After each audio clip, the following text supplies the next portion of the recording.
Evet, Yunus Sayın Başkanım. Sayın Başkanım. Nereye çıkıyoruz? Doğru devam edin. Aynı yolda devam edin. İşte görme engellilerin empati yürüyüşünü Sayın Şanlıurfa Belediye Başkanımız Celalettin Güvenç Bey yapıyorlar. Gerçekten hem valilik döneminde hem de belediye başkanı döneminde her zaman engellerden olacağını inanıyoruz. Evet, Sayın teşekkür ederim. Yani zor bir olay tabii. Onu yaşamak lazım. Sizler de deneyebilirsiniz. Bir kere daha gördüm ve Allah'a şükrettim. Yani görme nimetinin ne kadar büyük bir olay olduğunu o an anlıyorsunuz.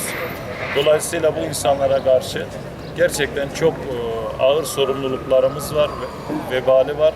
Sahip çıkmalıyız, sahip çıkmalıyız, sahip çıkmalıyız.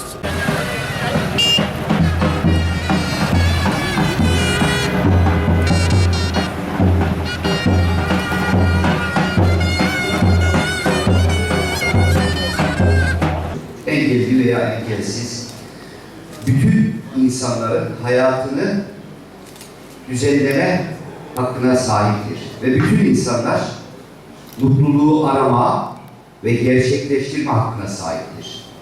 Yani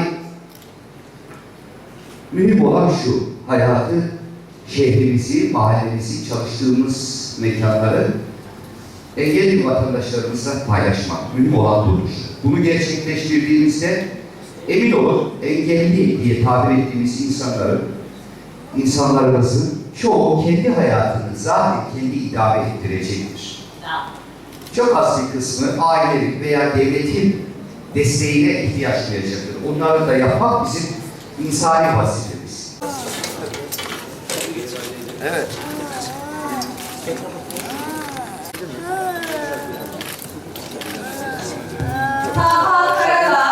Şarayla kaçalım size.